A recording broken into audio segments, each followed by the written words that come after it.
Voilà, je vous présente Daniela Rocher qui va nous présenter la gestion mentale. Alors, quel cursus as-tu suivi pour devenir formatrice?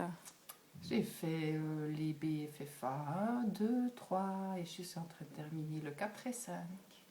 D'accord, ça fait pas mal tout ça. Oui, oui, oui. Depuis combien d'années enseignes-tu, hein? Aux adultes, 8 ans et puis j'ai eu enseigner aux adolescents depuis 10 ans environ. D'accord. Qu'est-ce qui t'a amené à pratiquer la gestion mentale? Alors par hasard, dans le cadre de ma formation continue, j'avais entendu qu'il y avait un cours à la HEP justement Apprendre à apprendre. Et puis je me suis lancée là-dedans. Où l'enseignante était vraiment motivante et dynamique. Et puis, de fil en aiguille, j'ai apprécié vraiment cet outil. Et puis, je me suis mis gentiment à l'utiliser le plus souvent possible. D'accord. Et qu'est-ce que, en quelques mots, la gestion mentale pour toi? Pour moi, c'est une méthode différente qui est adaptée à la personne elle-même par rapport à comment elle apprend. D'aller détecter en soi comment elle-même apprend les choses, d'aller voir sa manière de travailler, et puis après lui proposer un codage adéquat pour ce qui est de tout apprentissage qu'on rencontre, soit à l'école, soit en formation continue. Mhm. Ok. Et qu'est-ce qu'elle t'a apporté, cette formation, cette méthode? Cette méthode, déjà, je l'ai appliquée, quand elle avait appliqué sur moi, quand on avait fait le cours, j'avais trouvé assez pertinent le fait de se découvrir et puis sur le long terme aussi intéressant d'aller voir si nos schémas d'apprentissage se modifient en fonction des canaux qu'on vient stimuler. Alors ça m'intéressait. Et puis finalement après de dire dans mon enseignement que en l'état actuel, quand on teste, c'est comme ça, mais que voilà, en prenant conscience des différents canaux et de comment on peut les travailler, comment on peut avancer, que tout peut changer et tout peut s'améliorer. Donc j'avais trouvé intéressant le fait que ça ne soit pas bloqué sur un état actuel en se disant zut, on est auditif et puis on restera. Euh, la manière après de pouvoir ouvrir les portes en disant on peut aussi travailler sur d'autres moyens pour stimuler le tout. Ça me semblait ouvrir les portes à la personne qui se sent pratiquement toujours bloquée parce qu'elle n'arrive pas à faire quelque chose. Mhm, mhm. Et à qui s'adresse la gestion mentale? Il y a des profils particuliers ou bien tu... Alors, moi, on faisait appel pour ça là, actuellement dans des difficultés de lecture ou dans des difficultés dans les travaux écrits ou dans le vocabulaire, beaucoup dans ce genre de choses-là, mais c'est souvent encore au niveau enfant, adolescent.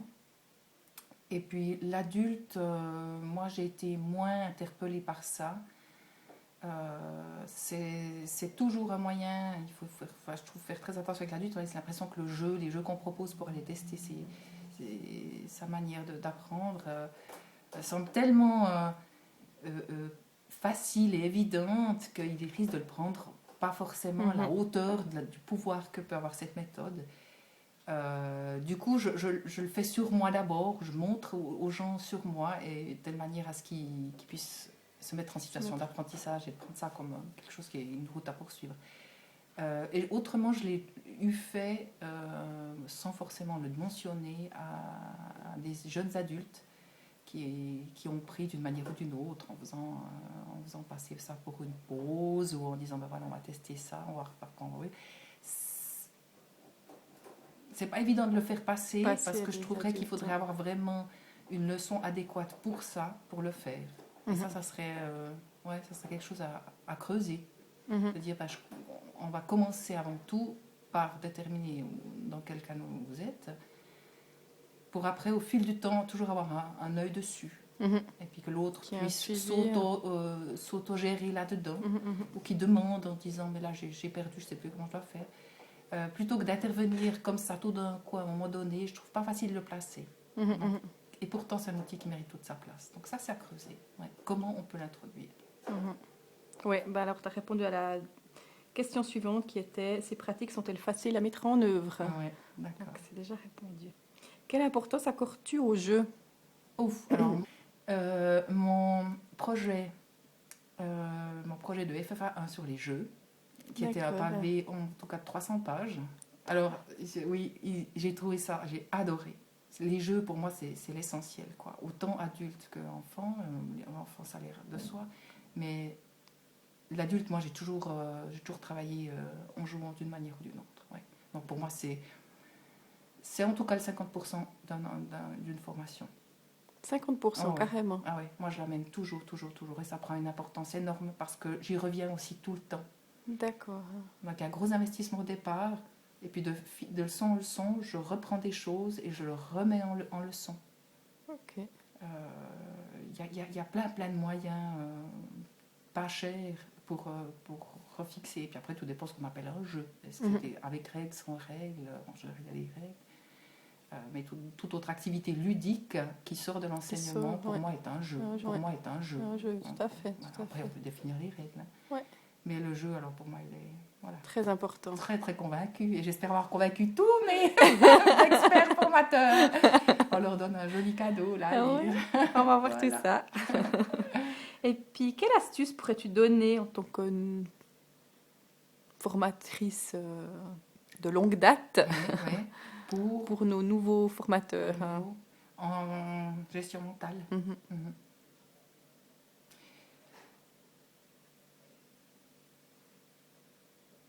Pour moi, l'élément fondamental, c'est que dès le moment où j'y ai cru, toute l'originalité a pu se créer, se faire. J'ai vu des adaptations à tout moment. Je crois que si soi-même on n'est pas convaincu et qu'on n'a pas exercé un moment pour ouvrir tout ce qu'on apprend dans les cours, c'est difficile de former quelqu'un d'autre, même. Ça serait du raccommodage. On fait un petit coup de fil ici, on raccommode une fermeture. Je pense qu'il faut bien le travailler si on aime, bien le travailler pour bien cerner un maximum de profils, un maximum de capacités pour être à l'écoute de l'apprenant. Mais le plus, je pense, c'est vraiment y croire soi-même. Si on le sent, alors on est capable de l'enseigner sans souci. Tout à fait, ouais. Même avec le peu qu'on sait, en évoluant toujours. Mais le plus important, c'est ça pour moi. D'accord, merci. Encore la dernière petite question. Quel livre conseillerais-tu à ceux qui veulent en savoir plus sur la gestion mentale? Bonne question. Alors,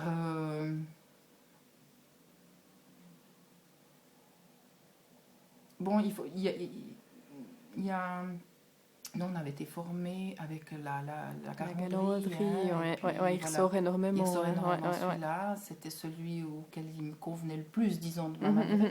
Et puis après, je pense que une fois qu'on a été... déjà, il faudrait faire un cours sur la gestion mentale. Je pense une bonne 60aine d'heures. Enfin, je ne sais pas s'il y en a maintenant à ce point-là, mais il faut s'en imprégner. Et je ne pense pas que le livre, il est réducteur. On peut y trouver des informations utiles ou des taux de citation, des choses comme ça. Mais attention au livre et comment on transcrit ce qu'on lit. On pourrait très bien faire fausse route si on n'est pas accompagné par d'autres lecteurs qui lisent en même temps et puis qui échangent. C'est un peu ça l'histoire du livre. Il y a plein de livres à lire. Oui, on est vraiment individuel. Mais on les interprète. Et puis il est possible qu'on fasse fausse route.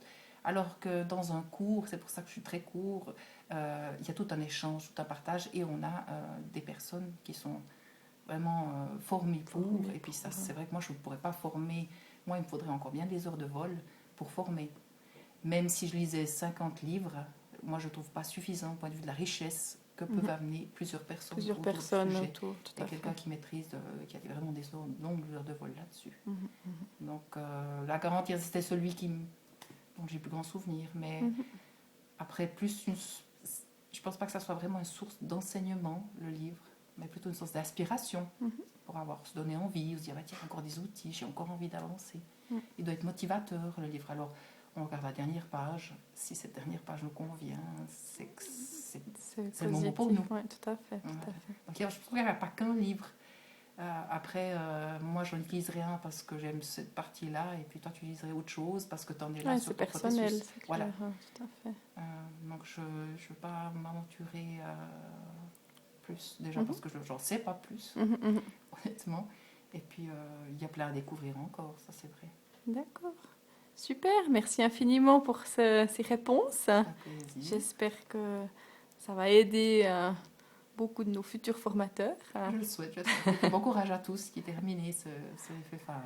Super, merci Merci. beaucoup.